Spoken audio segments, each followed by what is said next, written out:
क्यों देख रही हो इस बेवफा की तस्वीरें तुम?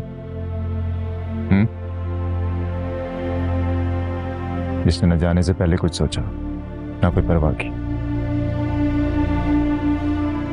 मैं नहीं बन पाई बेवफा।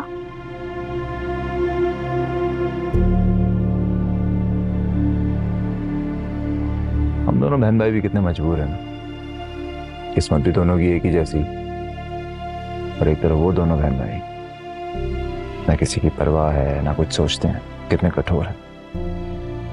हालात की वजह से उन पर जिंदगी तंग हो गई। हालात तो हमारे भी ऐसे ही हैं, बल्कि बचपन से ही ऐसे हैं।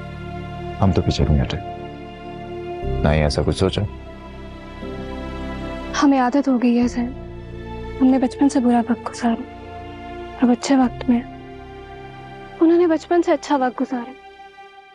अब बुरा वक्त तवील हो गया तो वो बौखला गए। राहिल तो भटक गया, लेकिन अमरीन आपी पे जिम्मेदारियों का पहाड़ टूट गया।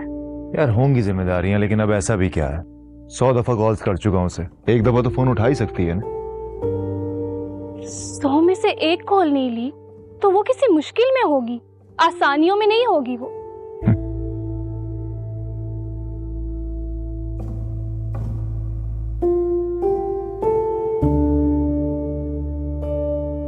सैन देखो, मेरी और राहिल की फिक्र छोड़ो, अपने और अमरीन का रिश्ता बचा लो, ज्यादा जरूरी है। ऐसा नहीं, तुम्हारा और राहिल का रिश्ता भी उतना ही जरूरी, और हमारा ना सही लेकिन तुम्हारे और राहिल के लिए मैं अमरीन से अपना रिश्ता मजबूत जरूर करूंगा। जाऊंगा, बात करूंगा उससे। I hope and I wish कि मेरी सुन ले और मान ले। सुन भी लेगी और मान भी लेगी, प्लीज उसकी पहले सुन लेना। अच्छा ठीक है, मैं उसे बता भी दूंगा कि इस घर में उसका सबसे बड़ा तरफदार आपके रूप में मौजूद है। ठीक है? चाय भी होगी, बनाओ। वो जो तुम बनाओगे वो चाय होगी? वो जो मैं लगाऊंगा ना वो थप्पड़ ही होगा। बनाने दो। ठीक है बनाओ। मेरी तारीफ करनी होगी। अच्छी होगी तब। अच्छा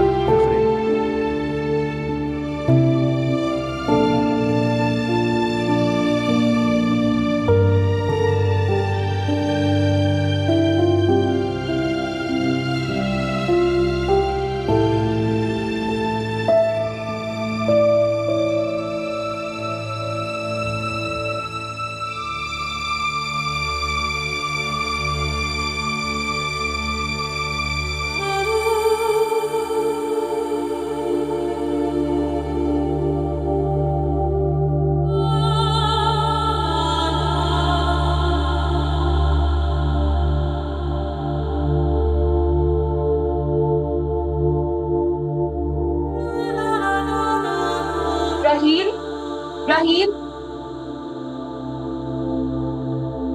कैसे हो हसन बेटा? इतने दिन कॉल ही नहीं करते हो, मुझे याद नहीं आती तुम्हें माँ? बातें बनानी तो तुम्हें बहुत आती है ना, बातें बनानी तुमने अपने बाप से सीखी है। बहुत इंतजार है मुझे उस दिन का, जब आप वापस आओगे, मैं आपकी शादी करूंगी and then we will live happily. माँ बनाती होती है इस तरह के प्लान। अच्छा चलो ठीक है, रेस्ट करो, टेक केयर। हाँ, अल्लाह हाफिज बेटा। अगर आपको आपका बेटा इतना याद आता है तो आप वापस क्यों नहीं चली जाती? चली जाऊंगी एक दिन रता, हमेशा के लिए तो नहीं रहूंगी यहाँ। पता नहीं कब आएगा वो दिन।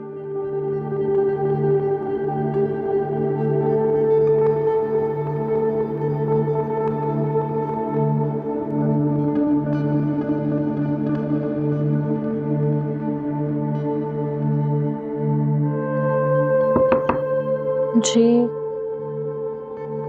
अमरीन बिटिया, जैन साहब आए हैं, आपसे मिलना चाहते हैं। जाके उनसे कह दे मैं सो रही हूँ या घर पे ही नहीं हूँ।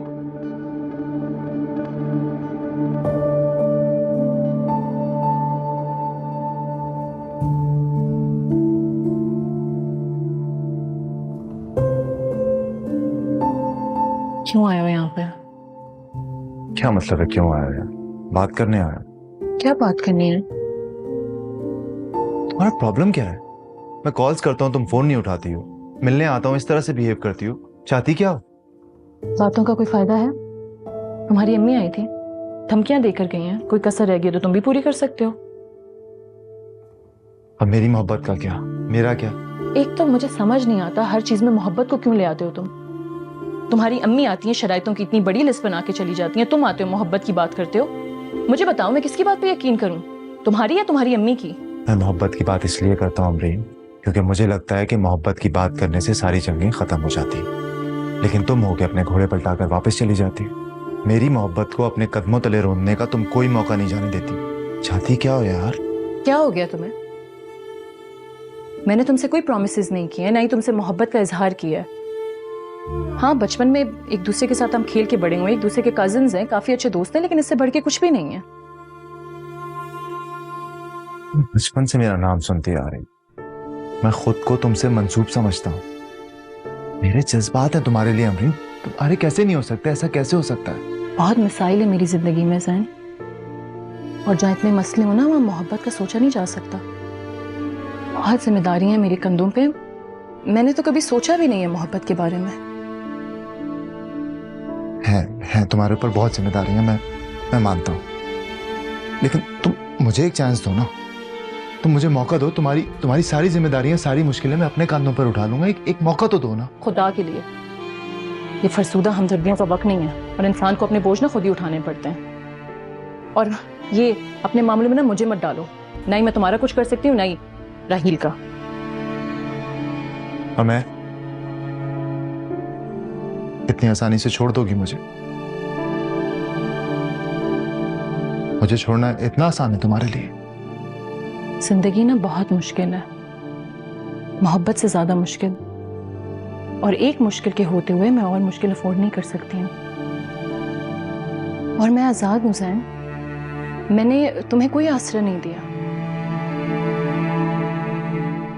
और तुम ये भी बात भूल जाओ कि बचपन में हमारे बड़ों ने कोई बात तय की थी।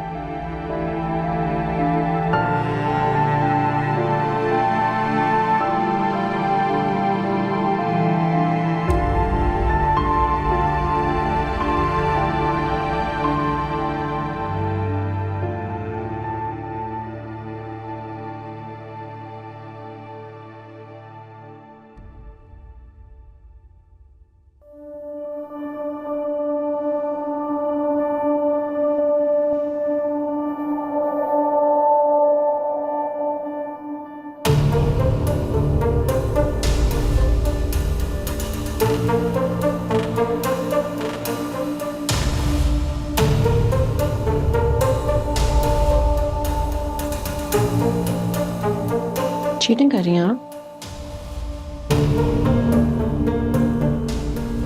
नहीं मैम, आपको कोई एक्स्ट्रा नोट्स दिख रहे हैं मेरे डेस्क पे? इसलिए क्योंकि आप बहुत स्मार्टली चीट कर रही हैं। जानती हैं इसकी कितनी बड़ी पनिशमेंट मिल सकती है आपको? लेकिन मैम मैं तो चीटिंग कर ही नहीं रही। ठीक है, मैं भी ये हैंडराइटिंग मैच कर लेती हूँ आपकी है उसकी, पता चल जाएगा।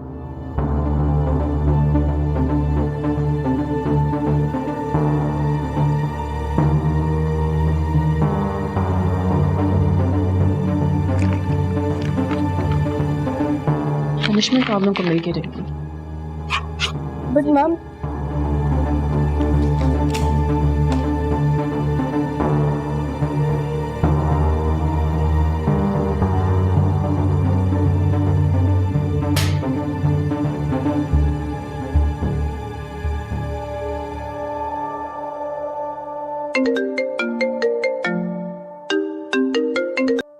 हेलो जी जी यार बात कर रहा हूँ। क्या वो सब ठीक है ना? जी मैं फौरन आ रहा हूँ। जी don't worry okay okay.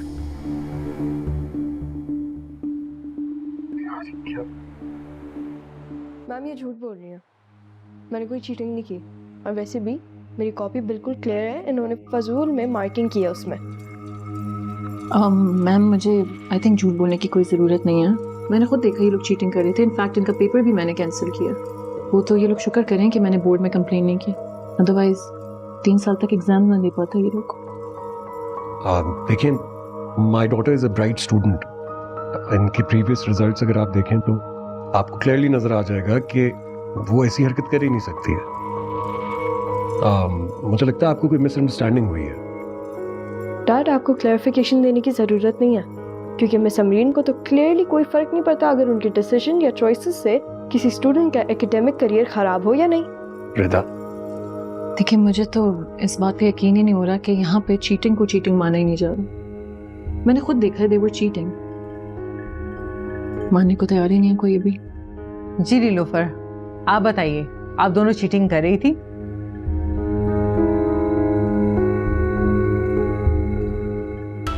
Yes ma'am. You may go now.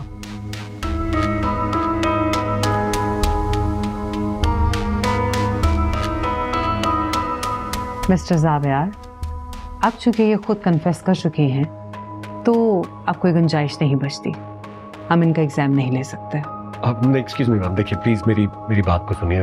मैं मानता हूँ इन लड़कियों से गलती हुई है, लेकिन आप इनकी इस गलती पर इनके फ्यूचर को तो एट स्टेक नहीं डाल सकती हैं। ये इन स्टूडेंट्स को खुद सोचना चाहिए था।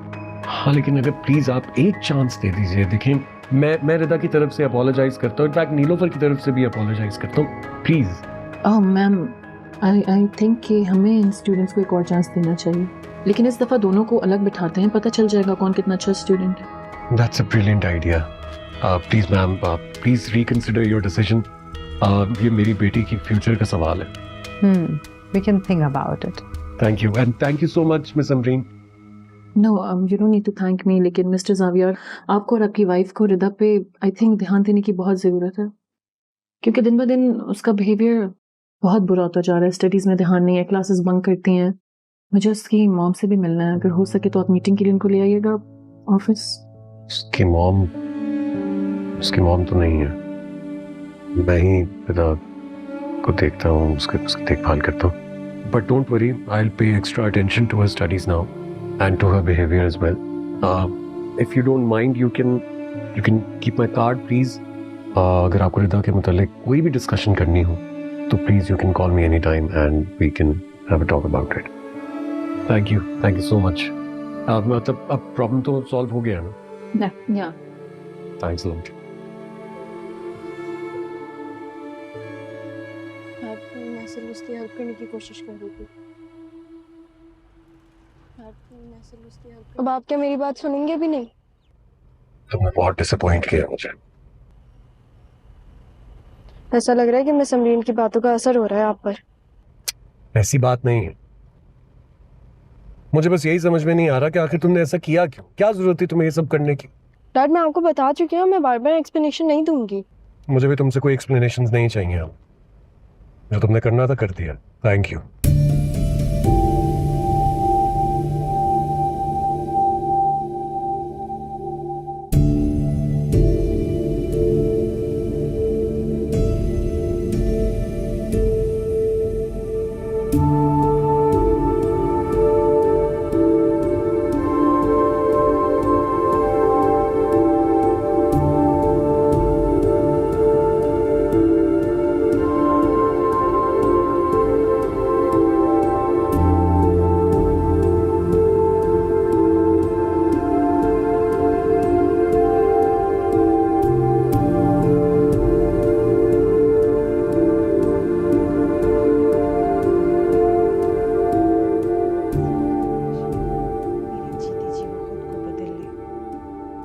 बेशक मैं मर जाऊं। क्या हो गया आपको अम्मी? कैसी बातें करी हैं? अल्लाह आपको लंबी उम्र दे। मेरा आपके अलावा है ही कौन? मेरे बारे में तो सोचें आप। अल्लाह तुम्हें अपने घर का करे अमरीन, मेरी दुआ है बेटा। मैं अपने घर में ही हूं।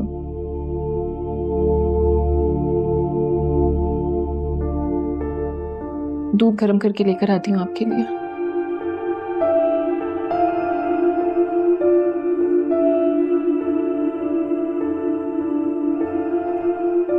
तुम बेशक जाहिर ना करो, मैं भला जानती थी, मां हूं मैं तुम्हारी।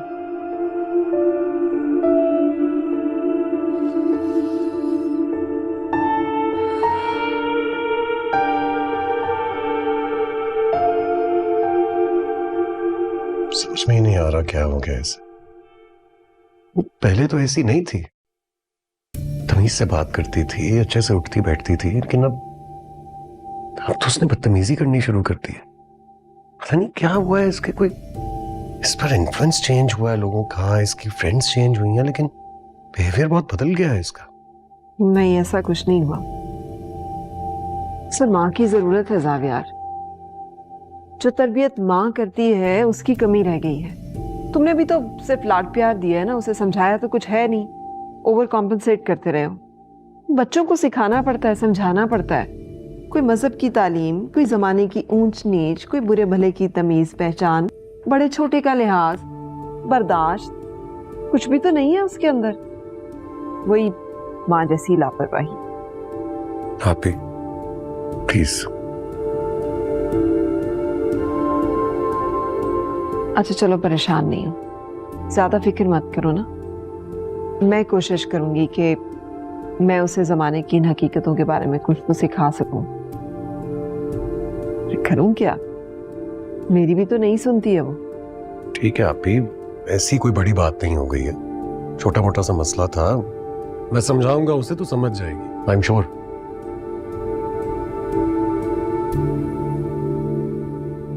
अच्छा मैं उसे जरा देखूं, सो गई है शायद।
कितना हाई बीपी है आपका? मेडिसिन नहीं ली होगी ना आपने? मेडिसिन तो लेती हूँ बेटा। फिर आप बहुत सोच रही होंगी। अम्मी, कितनी बार मैंने आपसे कहा है कि आप इतना ना सोचा करें, अपनी सेहत का ध्यान रखें। तुम्हारे बारे में सोचती रहती हूँ। सैन को तो तुमने लड़कर भेज दिया, अब तुम्हारा क्या होगा? अम्मी, सैन इस दुनिया का कोई आखिरी लड़का नहीं है, और मुझे अभी शादी नहीं करनी है। मैंने आपसे कहा है प्लीज आप इस बारे में बात ना किया करें। इस वक्त मेरी जिंदगी में इन सारी चीजों के अलावा और भी बहुत मसाइल हैं। शादी तुम्हारे लिए मसला है अमरीन? मसला नहीं है, लेकिन मसले का हल भी तो नहीं है ना अम्मी। और इस वक्त मेरे लिए आप जरूरी हैं, आपकी सेहत जरूरी है। बहरहाल ये सब तुमने मेरी वजह से किया है ना। कितना चाहता है वो लड़का तुम्हें। मेरी एक बात सुन लो। मुझे 100 बातें कहें। अमरीन, अगर मैं मर गई ना तो शादी जल्दी कर लेना बेटा, और शादी भी सिर्फ सैन से करना। वो चाहता है तुम्हें, ख्याल रखेगा तुम्हारा। बहुत शौक है ना आपको मरने का, मैं आपको मरने नहीं दूंगी। मौत तो सर पर मंडला रही है बेटा, इस हकीकत से इनकार तो नहीं ना। मगर मैंने तुम्हारी शादी के लिए दुआओं में कोई कसर नहीं छोड़ी, तो अल्लाह मेरी तो सुनेगा ना।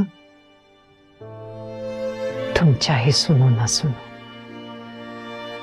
सही कह रही हैं आप, अल्लाह तो मेरी भी सुनेगा।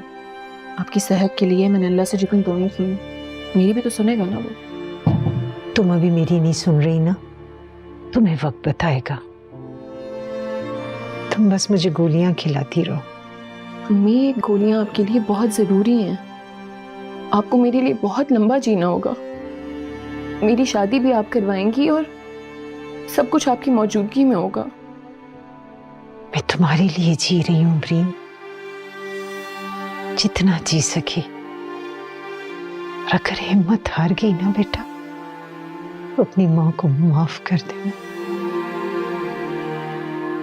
तब भी तो उम्मीद के सहारे ही जिंदगी को धक्का दे रहे हैं ना हम लोग। अब आगे भी उम्मीद के सहारे हम जिंदगी गुजारेंगे ना। और मुझे पूरा यकीन है कि हम लोग मायूस नहीं होंगे।